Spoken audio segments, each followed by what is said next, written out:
The Tempest, Act 1, Scene 2, Part 4, starting from line number 176. Miranda, alack, what trouble was I then to you? So Miranda says, oh father, I would have been a great problem for you at that particular hour of difficulty. Prospero, oh a cherubim. No, Miranda, you were not in any way a problem for me, but instead you were an angel in disguise. Thou wast that did preserve me. It is you who had saved me, gave me hope at that difficult time. Thou didst smile, infused with a fortitude from heaven. It was you, your smile, beautiful smile, which cheered me, gave me strength to tolerate this difficult situation. When I have decked the sea with drops full of salt, under my burden groaned, and it was a time when I would have lamented over my misfortune, what I had suffered, what I have gone through. But oh dear daughter, it was your presence which cheered me, gave me strength to tolerate or go through this bad situation which had fallen upon my shoulders. Under my burden groaned. Under my burden, here is talking about the tension or the difficulty which had fallen upon my shoulder, which raised in me an undergoing stomach to bear up against what should ensue. Now raised is gave, undergoing stomach is again tolerance, a spirit of tolerance, ensue is follow up. So finally coming to the same thing which I have conveyed before, that he says, Prospero says that, oh daughter, it was you who gave me a tolerance to bear with the difficult situation and follow up what was about to come. Miranda, how came we ashore? Oh father, can you tell me how we landed on this island? Can you tell me how we were saved? Prospero, by providence divine. Providence divine says it was all by God's grace. Some food we had and some fresh water, that a noble Neapolitan Gonzalo, out of his charity, who being then appointed master of this design, did give us with rich garments, linens, stuff, and necessaries, which since have steadied much. Steadied here is helped, supported greatly. So of his gentleness, knowing I loved my books, he furnished me from mine own library with volumes that I prize above my dukedom. Prized is overvalued, gave importance. So it was all God grace, that which by which we were saved. We already had some food, supplied with some food and some fresh water, and it was all done with the charitable act of this Neapolitan Gonzalo. Keep it in mind who was Gonzalo. He was basically the counselor of Alonso, who being then appointed master of this design. So he was at that time in charge of putting us on the ship and setting up into the roaring sea. But out of charity, this noble Gonzalo had made some arrangements for us on this broken ship, supplied it with some rich garments, linen stuffs, and necessary items, which till now has helped us, supported us to live properly. And he did it all due to his kindness, his gentleness, and he made sure that he very well knew that I was very fond of my books from the library. He furnished, that is, he collected some of the books from my library, some books which were of volumes, and kept it in the boat. Miranda, would I might but ever see that man. So Miranda is wanting, he is wishing that he wanted to meet Gonzalo, who was the very reason how they are still alive. Prospero, now I arise. So finally Prospero has come to the close of his tale, and he wants to get up from there. Resumes his mantle. Resumes his mantle is he puts on his magical robe. Sit still and hear the last of our sea sorrow.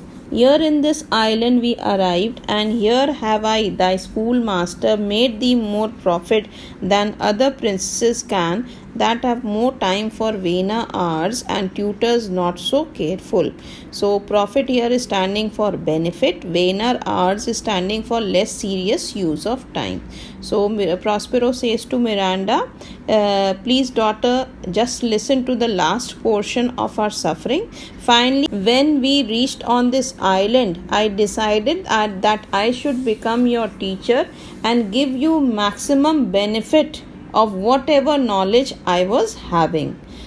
I wished that my daughter should be extraordinary in all ways and not to be a princess, just like a princess who happens to take not much interest in gaining knowledge, utilizes the time in a less serious way, and even the tutors who teach these princesses are also not at all careful.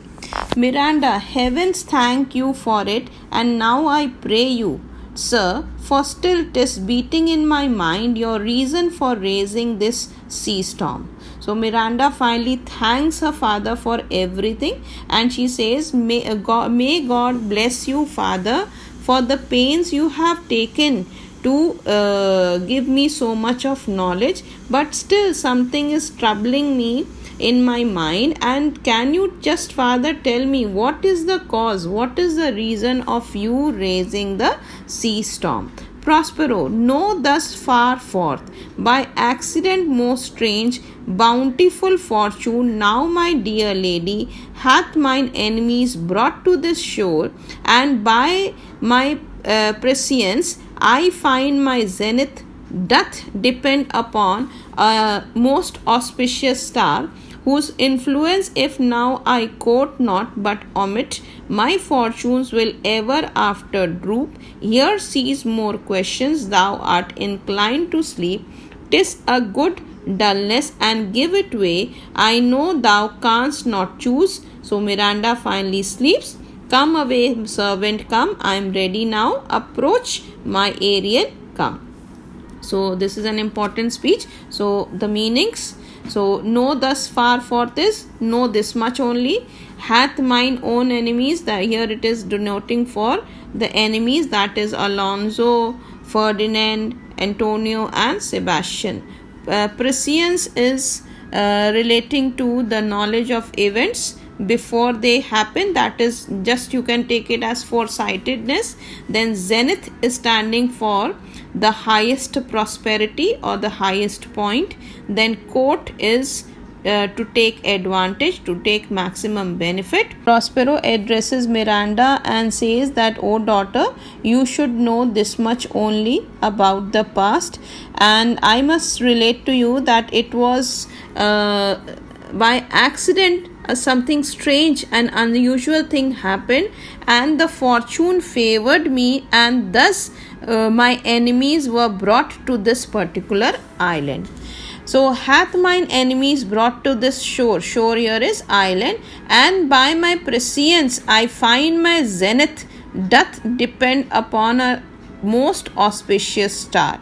So here, and I feel that my foresightedness is telling me, according to my studies, whatever knowledge I am having, my knowledge, my foresightedness is informing me, it is giving me this indication that my stars, zenith is my stars, are in my favor, and whatever I am wanting to accomplish, finally I will be advantageous to accomplish it or to fulfill it. So that is the meaning of it. I find my zenith that depend upon a most auspicious star. So auspicious star is that my stars are favoring me, and whatever zenith, that is the highest prosperity which I wanted to achieve in my life, here it is standing for that I want to take revenge. Although he has not conveyed it to Miranda, but within him he knows that he has raised the tempest with an intention. Finally he wanted to